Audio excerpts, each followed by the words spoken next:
Hi. Hello. నమస్తే అందరికి. Welcome to my channel. ఇప్పుడు మనం చెప్పుకోబోతున్న story 'I'm in love' episode 12.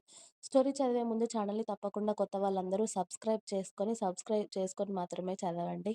ఆ తర్వాత స్టోరీని లైక్ చేయండి. చూద్దాంరా, నేనంటే మీ వదినకి కూడా ప్రేమ ఉంటే నా లైఫ్‌లో నందిని ఉన్నా కూడా మీ వదిన ఖచ్చితంగా నా దగ్గరికి చేరుకుంటుంది అని అన్నాడు రాకీ స్థిరంగా. నువ్వు చెప్పేదేది నాకర్థం కావడం లేదు. ఆ వదిన, ఈ వదిన ఒక్కరితోనే ఈ కాలంలో ఎవరు వేగలేకపోతుంటే నువ్వేమో నందిని వదినని ఓసారి అంటున్నావు. దేవిక వదిన అని ఓసారి అంటున్నావు. అని ఆ అమ్మాయి నందినిని వదిన అని ఫిక్స్ అవ్వచ్చు కదా నేను అని శివ అనుమానంగా అడుగుతూ ఉంటే నీ ఇష్టం అని మాత్రమే సమాధానం ఇచ్చాడు రాకీ. ఏంటో భగవంతుడా! అన్నేమో ఒకరిని ప్రేమించాడు. అన్నని ప్రేమించిన వాళ్ళేమో ఇప్పుడు అన్న దగ్గర ఉన్నారు. చూస్తూ ఉంటే వీళ్ళిద్దరూ పెళ్లి అవ్వకముందే కలిసినట్టుగా కూడా అనిపిస్తున్నారు. అన్న పర్సనల్స్‌లో వేలు పెట్టడం అంత మంచిది కాదు కానీ, ఆ అమ్మాయి, అబ్బాయి ఒక రూమ్‌లో ఉంటే ఏం జరుగుతుందో తెలుసుకోలేని అంత వెర్రిబాగుల వాడిని కాదు కదా నేను. కానీ ఇప్పుడు అన్న ప్రేమించిన వదిన వస్తే ఏం జరుగుతుంది? అసలు వీళ్ళిద్దరి లైఫ్‌లో కాదు, ముగ్గురి లైఫ్‌లో ఇప్పుడు దేవిక వదిన వస్తే నందిని వదిన వెళ్ళిపోతుందా? లేకపోతే నందిని వదిన ఉంది కాబట్టి దేవిక వదిన అన్న లైఫ్‌లోకి రావడానికి ఇష్టపడదా? ఏం జరగబోతుంది దేవుడా! ఈ ముగ్గురి జీవితాలు ఏం మలుపు తిరగబోతున్నాయో అని శివ అనుకుంటున్న సమయంలోనే ఇంటికి చేరుకుంది వాళ్ళ కార్.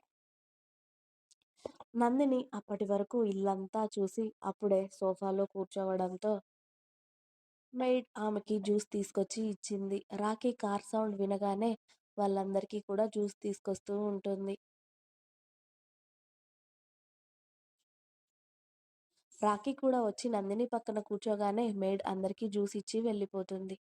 శివ నుదుటిన బ్యాండేజ్ చూడగానే శివ ఏమైంది నీ తలకి అని నందిని కంగారుగా అడిగింది శివ దగ్గరికి వచ్చి. అది వదిన చిన్నగా యాక్సిడెంట్ అయింది. అందుకే అన్న వచ్చాడు నా దగ్గరికి అని శివ మెల్లిగా చెప్పడంతో, అయ్యో! బైక్ మీద వెళ్ళావా? ఎందుకు అంత కంగారుగా వెళ్ళడం? చూసి డ్రైవింగ్ చేయొచ్చు కదా! చూడు చిన్న దెబ్బతో అయిపోయింది. లేకపోతే ఏదైనా పెద్ద దెబ్బ తగిలితే ఎలా ఉండేది? కాస్త చూసుకోవాలి శివ. మీ అన్నయ్యని 24 గంటలు నువ్వే చూస్తూ ఉంటావు కదా! అలాంటిది నీ గురించి పట్టించుకోవా? అని తనకి బ్యాండేజ్ కరెక్ట్‌గా వేశారా లేదా? అని నందిని చూస్తూ ఉంటే, ఆ దెబ్బ ఏదో తనకే తగిలినంత బాధపడుతూ ఉన్న నందిని ఫేస్‌ని చూశాడు శివ.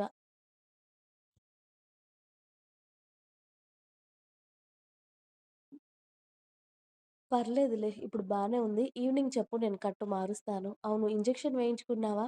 అని అడిగింది నందిని. అబ్బా వదిన ఇంత చిన్న దెబ్బకి ఇంజెక్షన్ ఎందుకు? ఇంతకు ముందు ఇంతకన్నా పెద్ద పెద్ద దెబ్బలే తగిలాయి. అప్పుడే కట్టు కూడా కట్టుకోని వాడిని. ఇప్పుడు ఇంత చిన్న దెబ్బకి ఇంజెక్షన్ అవసరమా? అని శివ నవ్వడంతో, రాకీ డాక్టర్‌కి కాల్ చేస్తావా? నేను చేయనా?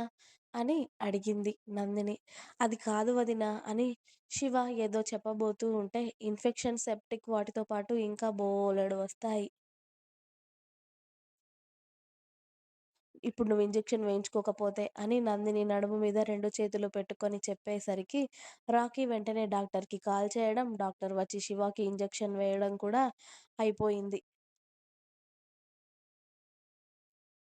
జ్వరం వస్తేనే మనోడు టాబ్లెట్ వేసుకోడు. ఇంజెక్షన్ వేయించుకోడు. అలాంటిది ఇంత చిన్న దెబ్బకి వాళ్ళ వదిన ఇంజెక్షన్ వేయించడంతో ఏడుపు మొహం పెట్టుకొని చిన్న పిల్లాడిలా చూస్తూ ఉంటాడు శివ నందినిని. నీకు నా మీద కోపం వచ్చిందా? సరే మీరు బావుంటేనే కొన్ని వందల మంది ప్రజలు బావుంటారు శివ. మీరు వాళ్ళందరినీ చూసుకోవాలి అంటే ముందుగా మీ ఆరోగ్యం కాపాడుకోవాలి. చూస్తున్నాను కదా నేను ఎప్పటినుండో. ఈ ఊరు, ఈ ప్రజలు బావున్నారు అంటే అదంతా మీ చలవే. కాబట్టి మీరు బావుంటేనే ప్రజలు బావుంటారు అని చెప్పి ఎవరో రాఖీతో మాట్లాడడానికి రావడంతో నందిని అక్కడ ఉండకుండా సైలెంట్‌గా వాళ్ళ రూమ్‌లోకి వెళ్ళిపోయింది. రాఖీ కూడా వచ్చిన వాళ్ళతో కాసేపు మాట్లాడి, "కాసేపు రెస్ట్ తీసుకోరా, ఇవాళ ఎటూ వెళ్ళకు" అని శివాకి చెప్పి రాఖీ రూమ్‌లోకి వెళ్ళేసరికి నందిని సైలెంట్‌గా కూర్చొని రూమ్‌లో ఏవో బుక్స్ ఉండడంతో అవి చదువుతూ కూర్చుంది. రాకీ అప్పుడే వచ్చి అతడి షర్ట్ తీసేసి నందిని ఒళ్ళో పడుకోవడంతో నందిని రాఖీ తల నిమురుతూ, "ఎక్కడికి వెళ్ళావు రాకీ అంత స్పీడ్‌గా" అని అడిగింది.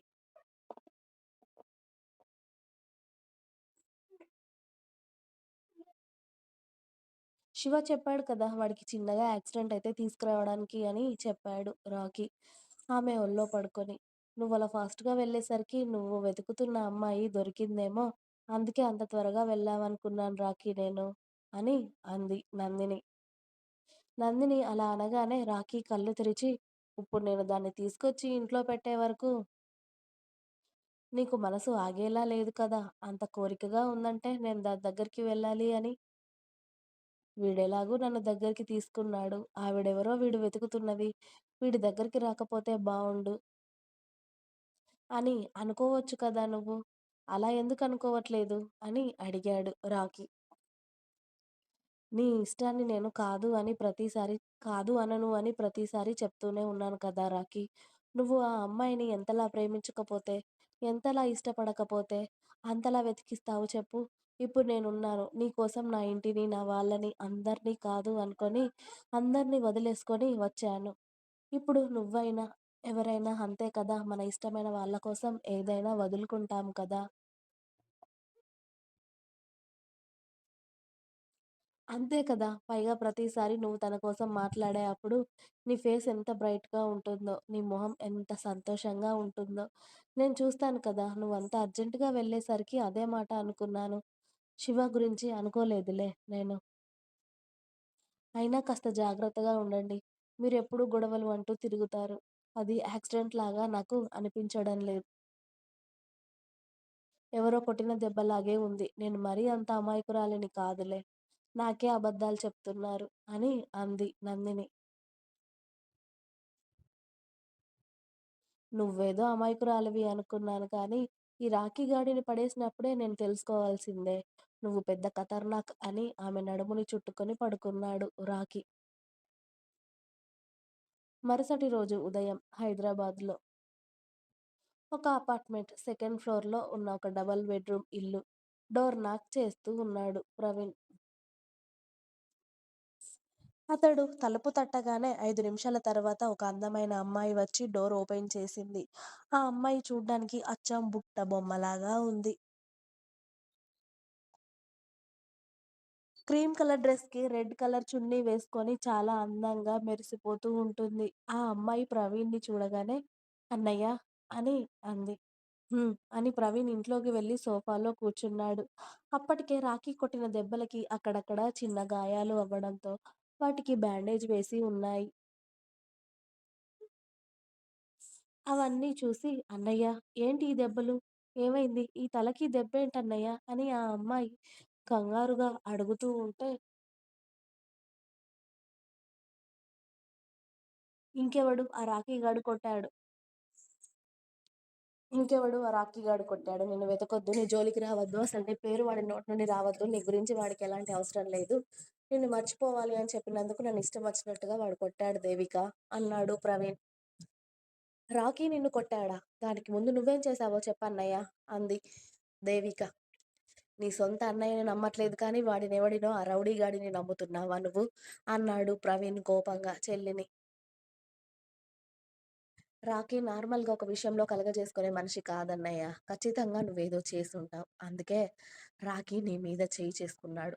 ముందు నువ్వేం చేశావో చెప్పు అన్నయ్య అని దేవిక చేతులు కట్టుకొని కోపంగా వాళ్ళ అన్నయ్యని చూస్తూ అడుగుతుంది. ఇంకా ఉంది. మీకు నా స్టోరీస్ నచ్చినట్టయితే ప్లీజ్ లైక్ చేయండి, షేర్ చేయండి. అలాగే ఛానెల్‌ని తప్పకుండా కొత్త వాళ్ళందరూ సబ్స్క్రైబ్ చేయండి. Please subscribe my channel. Thanks for watching my video. By by. Please like, share and subscribe.